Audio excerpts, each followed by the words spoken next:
전국이 5년은 가지 못한다는 거죠.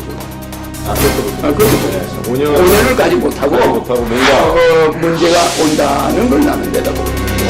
거대한 정계 개편이라고. 그때 이제 내가. 총재님 바쁘신 와중에 시간 내주셔서 감사합니다. 네. 총재님께 대해서 궁금한 게 여러 가지가 있지만 가장 먼저 궁금한 거는 박근혜 대통령 관련해 갖고 6가지 예언하신 거 있지 않습니까? 그 부분에 대해서 좀 자세하게 좀 설명을 듣고 싶습니다. 나는 이제 박근혜 대통령이 당선되기 이제 전이죠.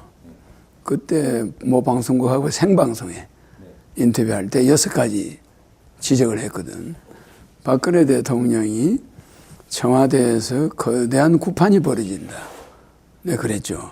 근데 그 구판이 이제 비서실이나 실장이나 여러 사람이 연루되는 일이 이제 일어나는 거죠. 근데 그 굿은 실제 없는 일인데 너무 조작해서 많이 만드는 거야. 그래서 그게 지금은 여러분들은 법적으로 그 사람이 뭐 우리 현행법에 많이 어겼다 이렇게 이야기하지만 실제적으로는 그것이 패블리 PC에서부터 여러 가지 의문점이 있어요. 그것이 시작이 됐는데 그러나 그것은 이미 예정되어 있는 거예요. 그것이 진짜든 패블리 PC가 가짜든 그건 따질 것 없이 나는 그 당시에 이미 박근혜가 청와대에서 구판이 벌어지고 그 다음에 박근혜 대통령 자신이 만들어낸 법에 자신이 걸려든다고 그랬어요. 그게 뭐냐? 그게 박근혜 대통령이 야당 시절에 만든 법이에요. 그 무슨 법인지 알죠? 예? 그 법이 선진화법인데 3분의 1이면 법이 발의가 되고 뭐 통과되고 이렇게 돼야 되는데 3분의 거의 절반 정도 국회의원의 151명 정도는 오케이 해야 법이 통과되도록 이렇게 법을 바꿔놨어요. 그러니까 그 국회 선진화법을 박근혜가 만들었거든. 주장해가지고 박근혜 대통령이 그걸로 인해서 박근혜 대통령이 촛불 시위가 일어난다고 그랬어요. 경제를 못 살려가지고. 무슨 말인지 알겠죠? 법은 국회에서 정체되고 하수도 물이 썩어 넘치는 거예요. 그렇지 않습니까? 그러니까 그러면 하수도 옆에 사는 사람들이 가만히 있나요? 들고 일어나지. 그게 법이 국회를 빨리빨리 통과해줘야 되는데 자기가 만들어낸 거 야당 시절에 만들어낸 게 자기가 여당 되니까 그게 발목을 잡는 거예요. 그래서 반드시 촛불 시위가 일어나고 탄핵이 될 것이다. 탄핵이 될 것이다라고 이제 하신 시점이 박근혜 대통령이 되기 며칠 전이죠. 대통령 되시기 며칠 전이네. 며칠 전이죠. 아시죠? 그 방송 나간 날짜가 17일 날. 12월 17일이요. 그럼 19일 날 당선이 됐어요. 당선이 됐으니까 이틀 전에. 이틀 전에.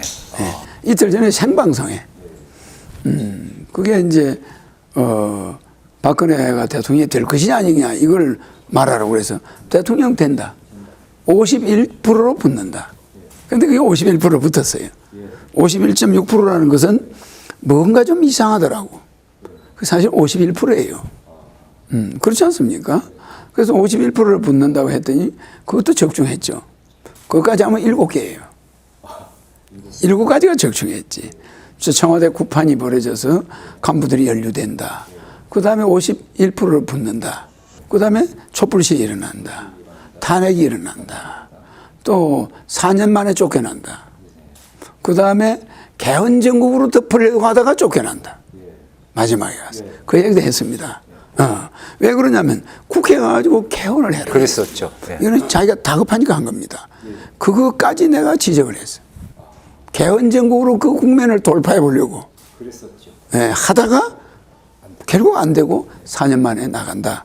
내가 이제 이렇게 이야기했죠. 그리고 그걸 그림으로 본 사람보다 더 정확하죠. 오, 정말 그렇죠. 대단하십니다. 그래서 그 예언을 했는데 25년 전에는 우리나라가 앞으로 노인 인구가 급증하고 분명히 앞으로 2015년 되면은 우리나라는 고령 사회가 된다. 알겠죠? 그 다음에 2016년, 17년 되면은 우리나라가 고령화 사회가 된다. 그 다음에 2020년 되면 우리나라가 초고령화 사회가 된다. 그럼 내가 이제 이렇게 예언을 했어요. 그러니까 빨리 결혼하면 1억, 애 낳으면 3천만 원 줘가지고 출산을 늘리지 않으면 우리는 요양병원만 늘어나고 65세 이상이 7%가 넘으면 고령사회입니다. 그리고 65세 이상이 10%가 되면 고령화 사회예요. 그리고 65세 이상이 20%가 돼버리면 초고령 사회입니다.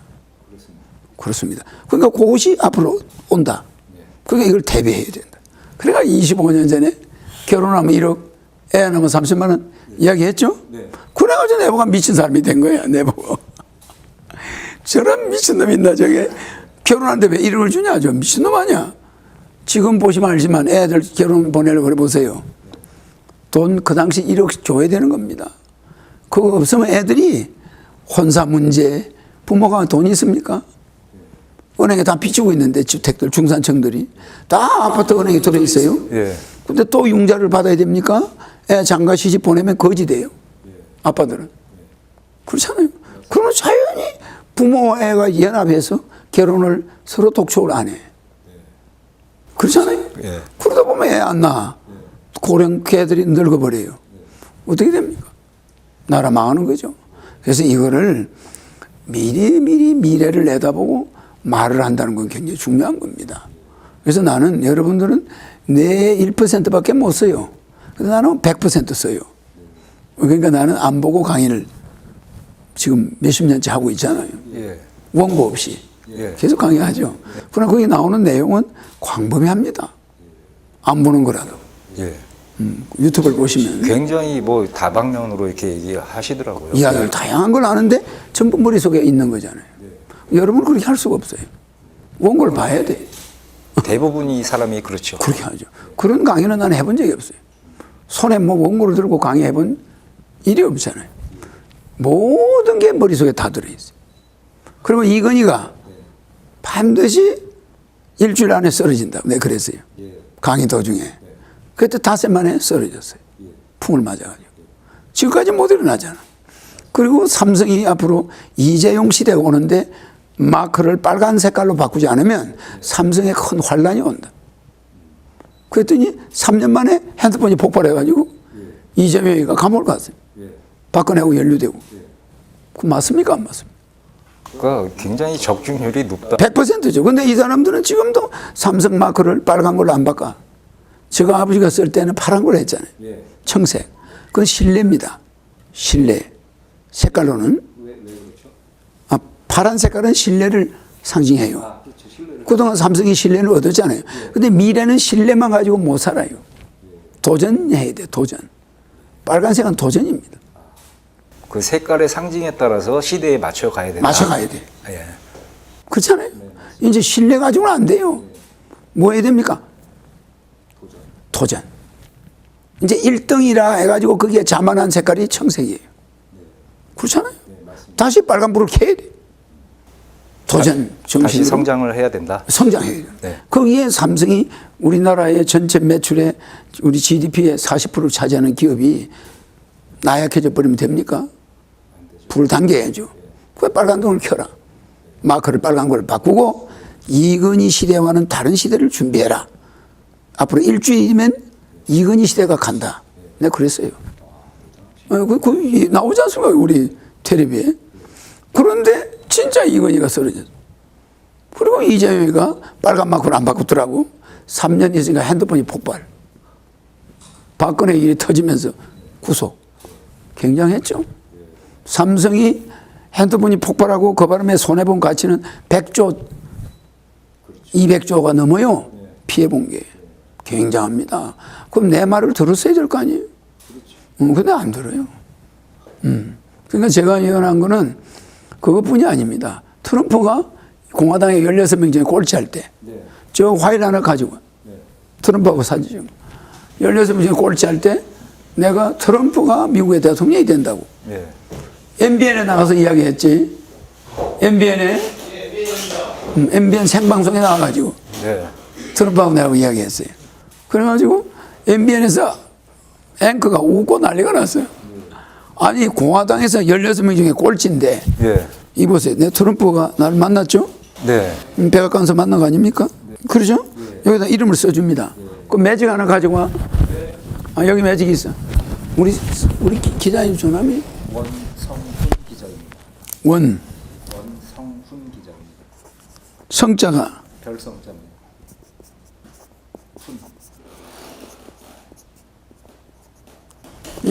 이렇게 써서 아, 예, 감사합니다. 하나 드리겠습니다. 아, 감사합니다. 트럼프가 저렇게 되고 나서 나를 초청했어요. 3번. 그리고 미 공화당 상원 의장 코리 가너르 상원 의원이 2번 초청했어요. 그래 갔다 왔습니다. 금년에 5번. 미국에 5번 초청받아서 갔다 왔잖아요. 그런 기록을 가진 분도 그 흔치 않을 텐데. 아니 문재인 대단하십니다. 다음에 예. 트럼프를 만난 사람 지금 네 분입니다. 아, 유일하십니까? 지금? 유일하게. 대단하시네. 문재인 다음에 예. 공식적으로 가서 만나서 저렇게 사진 찍은 사람은 내가 처음이죠. 그래서 이제 그 의문이 드는 게 박근혜 대통령 부분도 그렇고 트럼프 대통령 부분도 그렇고 예언하신 게 다 맞았지 않습니까? 다 맞죠, 삼성. 예, 다 개헌수당이나 이런 것도 다 맞았고. 그러니까 그 일반인들이 생각할 때는 굉장히 의아한 게 생각하는 게 뭐냐면 그 근원 예언할 수 있는 어떤 영감을 받는다든지 그래야지 그 예언이 나올 거 아닙니까? 영감이 아니고. 그러니까 그 메커니즘을 잘 모르겠다. 그거는 내가 하나의 여러분들이 이제 복을 받은 거죠. 내가 이제 신인입니다. 신인. 일반 사람은 속인이에요. 99%가 속인. 그 위에 범인, 정치인들. 그 다음에 소인, 대인. 그 다음에 현인, 철인, 도인, 성인, 진인, 신인. 신인은 10번째예요. 그러니까 이 신인으로 와 있는 사람은 세계 역사에 내가 처음이에요. 그러니까 우주를 만들어서 운행하는 자가 사람의 모습으로 처음 와 있는 거예요. 종교는 안 합니다, 일체. 그럼 내가 뭐 하는 사람일까요? 와서 여러분들이 가장 전 세계 전쟁이 일어날 수 있는 이 한반도에 내가 와요. 50년 1월 1일 날. 여기 와가지고 우리 아버지가 없죠. 우리 어머니가 처녀가 애를 낳은 거예요. 영으로. 영성결합이에요. 우리 어머니의 뱃속에 태몽 꿈을 우리 어머니가 이상한 꿈을 꿉니다. 그 나를 낳아요. 그 동네 사람들이 얼마나 욕을 했겠어요. 처녀가 애를 낳으니까. 그리고 우리 어머니가 방에 방문을 걸어 잠그고 방에서 굶어서 돌아가세요. 오해를 받으니까. 그 나는 그냥 놔두고. 그럼 나는 여러분은 이성결합이에요. 난자 정자. 나는 난자의 영성이 와서 붙은 거죠. 그래서 지구에 도달한 거죠. 그렇게 특수하게 태어납니다. 그래서 내가 영적인 거는 그것만 있는 게 아니고 수도 없는 많은 걸 예언했죠. 다 적중이죠. 100%. 대우 망하는 것도 적중했죠. 쌍용도 적중했죠. 다 적중했죠. 근데 다 내 말은 안 들어. 공식적인 게 마지막 적중한 게 박근혜 일입니다. 아시죠? 박근혜 일은 가짜가 아니라는 거 아시죠?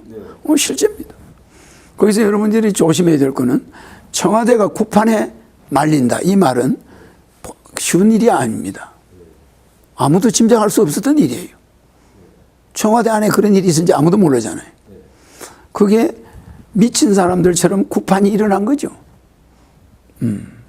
청와대가 아무도 그걸 알 수 없는 일입니다. 누가 최순실이가 그렇게 되어 있는지 알 수 있습니까? 그러나 청와대가 구판에 연루돼서 박근혜가 촛불 시위와 탄핵을 받고 4년 만에 쫓겨나는데 더군다나 개헌 정국으로 덮으려고 하다가 쫓겨난다. 그렇지 않습니까? 그 6가지. 정확하게 따지면 7가지죠. 네, 전부 다 그에 적중했어요. 그러니까 저는 그냥 그림을 보는 거, 실제 그 광경을 겪은 사람도 그걸 입으로 말을 잘 못해요. 박근혜 뭐 때문에 쫓겨난 걸 그냥 탄핵으로 쫓겨난 줄 알지. 내가 제일 구체적인 이야기를 못합니다. 근데 나는 그 상황이 박근혜가 대통령 되기 전에 박근혜가 그렇게 된다는 거 다 알고 있는 거죠. 저 문재인 대통령이 어떻게 된다는 거 다 알고 있죠, 제가. 대통령 된다면 이야기를 못 하는 거예요. 아무래도 이제 정치적이니까. 그런 문제니까. 박근혜가 대통령 되기 전에 그 이야기를 할 수 있지. 그 사람이 대통령이 됐는데 그 말 했다고는 나는 그냥 살아남을 수가 없는 거죠. 그래서 되고 난 다음에 입 다물고 있었던 거죠. 그것도 기자가 물어봐서 말한 거예요. 생방송에 나와가지고. 그 위크 뭐지? 위키리트지? 위키트리. 위키트리에 나가서 생방송으로 나간 거예요.